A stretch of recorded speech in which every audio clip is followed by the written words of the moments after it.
Hey everybody, I hope you're doing fine.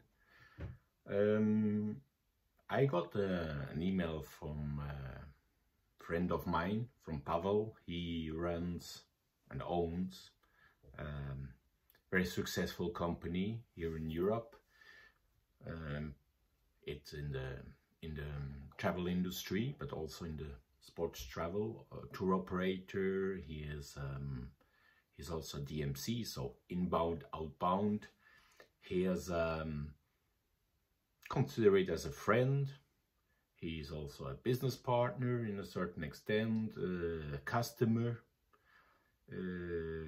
also competitor sometimes. So all different scenarios is possible. And he sent me yesterday an email basically saying that he is doing a small research and asking his friends all around the world about the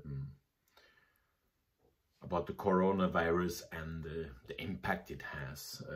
So I want to share that with you. Also what I'm actually responding to him, and what I respond is may not be exactly the same statement or opinion of the company that I represent.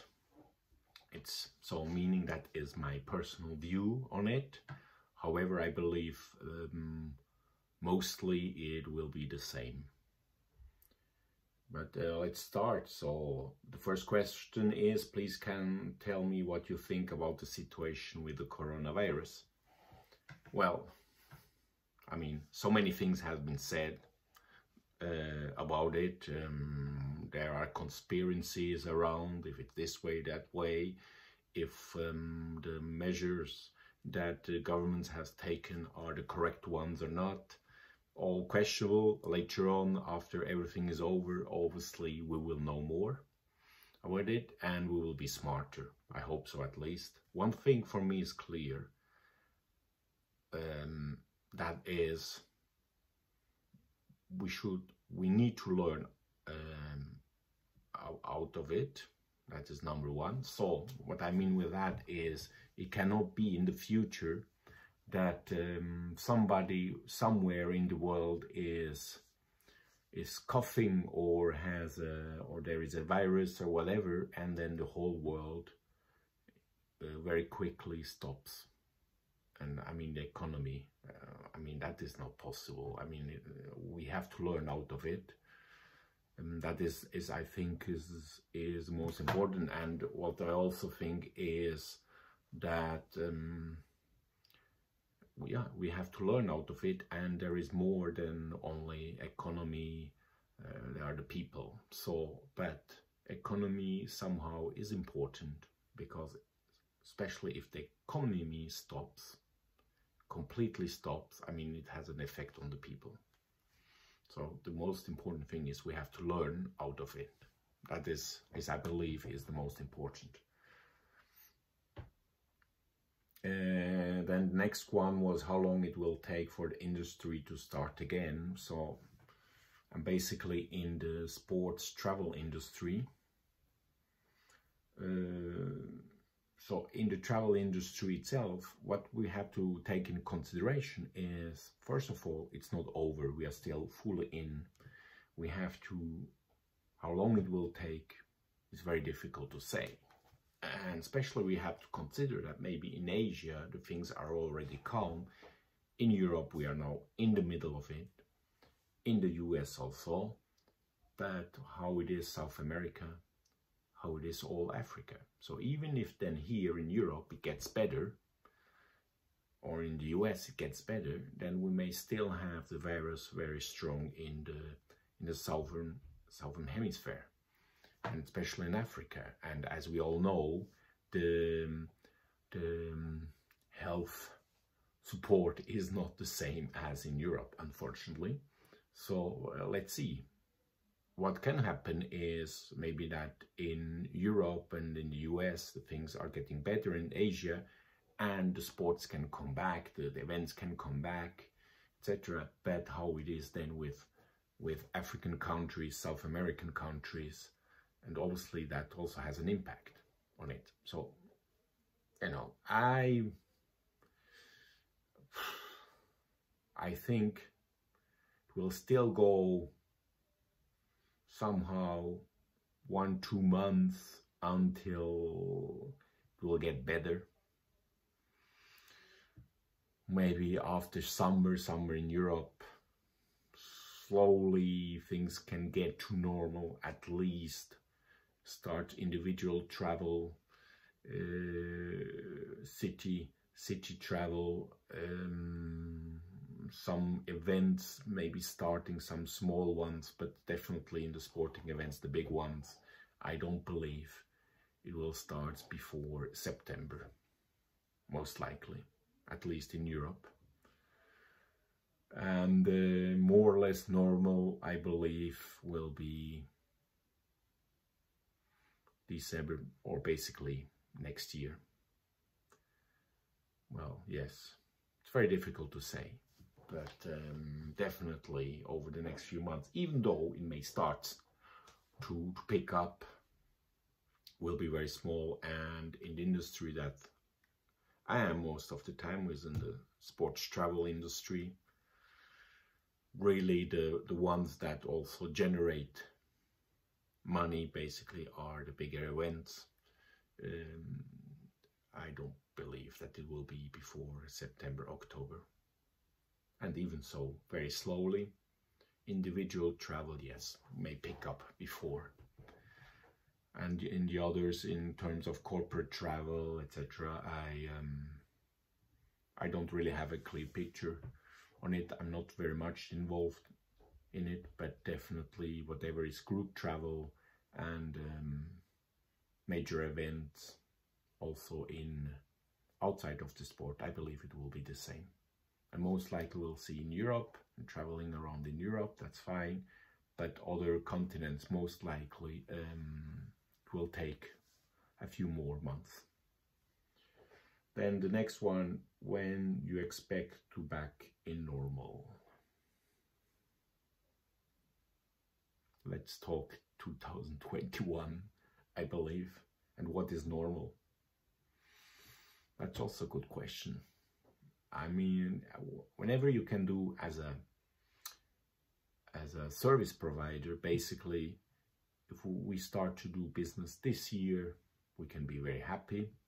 Obviously, it's important for us. It's important for everybody, because in the end, it's a question of survival. So whatever business you still can do this year, it will be great. But basically, you have to be ready for next year. And the question is, if you survive until then. What part of the industry will recover first and last? Well, I think I distinguished already between individual or small group travel and major group travel. So I think major sporting events, all this part, when you see congresses, etc., the bigger ones, that one will be also for next year. And yeah, next year. Then even so, if major event is coming up, most likely I believe that there will be less participants, because many people will still be afraid to travel. Obviously, everything may change if the vaccine comes out, but overall, you know, I don't believe we will have the same number of people attending an event like last year in 2019. There will be a reduction, but then slowly we'll come back.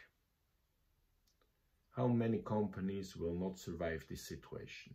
Well, I think we have to distinguish between basically two types of companies. What we have are corporate companies, small agencies, large agencies, tour operators, small, big ones.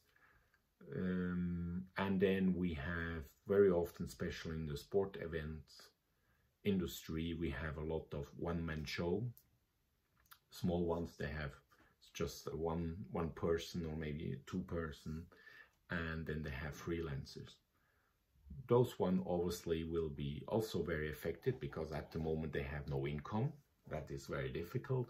However, you know, they will come back sooner or later again, because even though if in the meantime they go work in a supermarket or a farmer or whatever, they will stay in the business, and as soon it comes up in the evening when they are at home, extra hours, they will work on it and try to get in again. So they will come back again because they love the sports events, so they will come back. And basically they are brokers, so you know, they may have their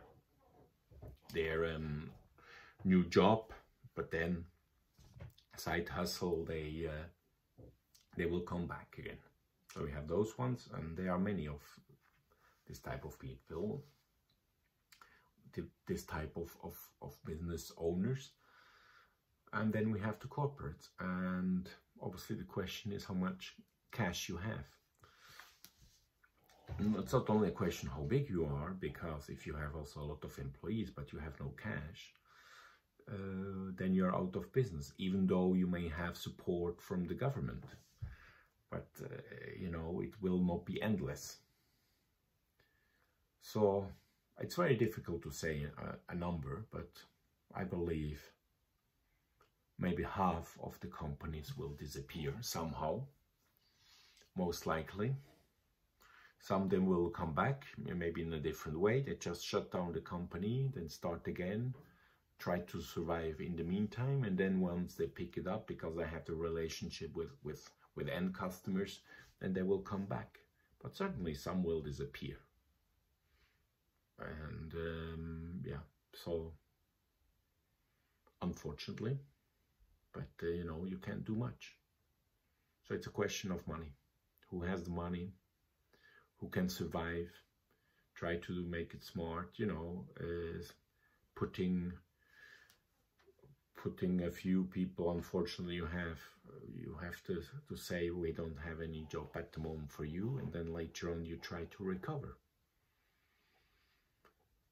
So yeah, and in terms of the aviation industry, etc., that's completely different subject, and it depends also in each country, isn't it? What is the support from the government? And what do you think, what will change, and what new trends will be when everything back to normal? What will change? In the long term, I believe not much will change. I mean, then after a while, everything comes back again. And the ones who have money, the ones who are rich, the ones who are bold, they will remain. The small ones, some will disappear. Maybe one or the other of the big ones will disappear. But not much, I don't believe much will change, at least in the sport event industry. There may be more security, once more security at airports. You know, I don't know, maybe they start to test your temperature to fly. That may happen. In the end, not much will change. Maybe more on the legal side, on the contracting, especially in the first few years. I mean, the force majeure clauses will definitely come in. If you know, everybody will try to protect himself from if something similar happens again, to secure the money. So obviously end customer try to not pay upfront too much, and if something happened, you know, that they can get back the money. On the other side, the supplier, a hotel for example, will try to protect himself also. So it will be a game. So most likely the money factor is still important, but the clauses will be more important, at least in the beginning, in the first few months. That will be important. You may rather pay a little bit more, but the terms are more in favor for yourself. But after a while, it will get. again to normal, most likely. That I believe is what will happen. And so yeah, and what probably also will happen, or I hope so, is over the last few years what we saw is that more and more end customer groups started to contract directly with the hotels and just over the internet. And I think the internet and everything, that will more and more will increase also for groups, definitely, that people will book in the future through the internet, yes. But the problem with those portals is if then something happens and you need support, nobody's available. So I'll give you an example. For example, in Africa, when the whole coronavirus came up, there were over 100,000 people, tourists, that had to go back immediately out of South Africa, had to get back to their country. And you know, if you book things through the internet, you don't have the on-site support. All these people, gathering the people, transport them to the airport, being there to support them, to make sure that they get the boarding, that they get through customs, they go to the airplane, and if their airplane is cancelled, to rebook, and then to get a hotel, to get food, to wash the clothes, you call it. All this, if you book online, you usually don't get the support on site. And I believe, especially when it comes to group travel and when it comes to sport events or team travel, it will be, people will appreciate to pay a little bit more or to have somebody at least on site and guaranteed. So in contract, not only saying yes, we have then somebody, so the travel agency says, yeah, we have on-site support, but you know, it doesn't say who it is, if really somebody is there, etc. And I think that part will be very important. People want to be sure if something happens to the group or something get cancelled, etc., who will be on site, who will support us. That part, I believe, will change. And overall, what will change is security measures. You know, we saw it with 9/11 at the airport. Things completely changed, I believe. And today, it will not go back. I think we have still, you know, you cannot bring water, etc. You have to buy everything on the duty-free shops. So basically, and most likely, one more measurement comes in where, unfortunately, some people will make a lot of money out of it. That's like this. But overall, not much will change. Things will get again back to normal. So it goes up, goes down, and then goes again more or less to the same situation. Yeah, that's it.